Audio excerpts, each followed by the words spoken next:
What is up, YouTube? This is T.1 coming at you with another video, and today I'm going to talk to you about Smallville Season 1. As I was thinking just what the hell I was going to review for these final 10 months, not counting theatrical releases, it dawned on me there are 10 seasons of Smallville, and I have quite a bit to say about this show. So, as everyone should know by now, one, I fucking love Superman, and this is one of the best adaptations in my opinion, and two, I'm going to stop making videos in May 2017, 10 months from now. So, once every month, I will review a season of Smallville. Before you even ask, though, no, Season 10 will not be my final review. I do know what I'm going to review, but I'm not going to reveal it just yet. But yeah, this show is pretty cool, although I gotta say Season 1 is one of the weakest seasons. However, there are a lot of positives I can say. For one, it's just an interesting idea to explore the most vulnerable point in an almost invulnerable person's life. Clark is not Superman yet, he's just a high school kid, and he makes mistakes and fucks up, which is actually pretty interesting. He doesn't even have all his powers yet. So it's a really vulnerable time for him, and that's just kind of interesting to look at. And the show is also really fast paced. It's got lots of action, although the action scenes really aren't anything special. They're still pretty good, and they got better as the show went on. There's some decent acting here, although that is one of the weakest things about this season is the acting feels pretty soap opera-ish.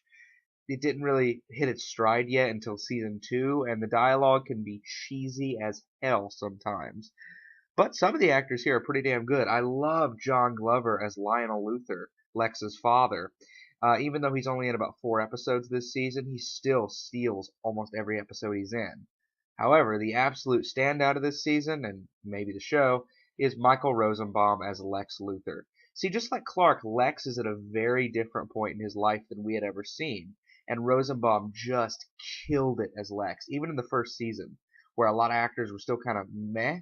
He is great, and he gets better with every season, because every season we see him become closer and closer to Lex from the comics, and it's awesome. Here, though, you still see that there's good in him. He's not evil yet, but he's not the nicest guy, and he plays it so well. I love this version of Lex. But there are a lot of flaws here. The show was still kind of finding itself in terms of tone. It was kind of deciding whether or not to imitate the Christopher Reeve movies or be a more serious adaptation of Superman. And because of that, as I said, it can be really cheesy at times.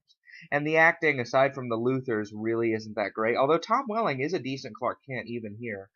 And there is a really episodic format. It's all just pretty forgettable villain of the week type episodes. And the villains suck. Almost all of them have the same basic concept as most great Superman villains. Ordinary people who get a taste of what real power is and misuse it.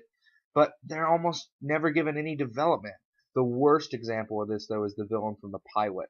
He was so damn generic, I don't even remember his name or powers. All we know is that it's hinted at he was bullied. We don't even really see him getting bullied. He just shows up with powers. But it is the first episode, so I'm going to be a little lenient. And this is really a problem with the whole show, but the effects are bad. There's no two ways about it. The effects just suck. Wouldn't be a problem, but there's a lot of effects because it's, a Superman show, and they really take me out of the experience. All in all, though, while Season 1 is definitely one of the weaker seasons, you can see hints of how great the show becomes. That being said, I'm still just going to give Season 1 a 7 out of 10 because it's not quite there yet. This is T.1 signing out.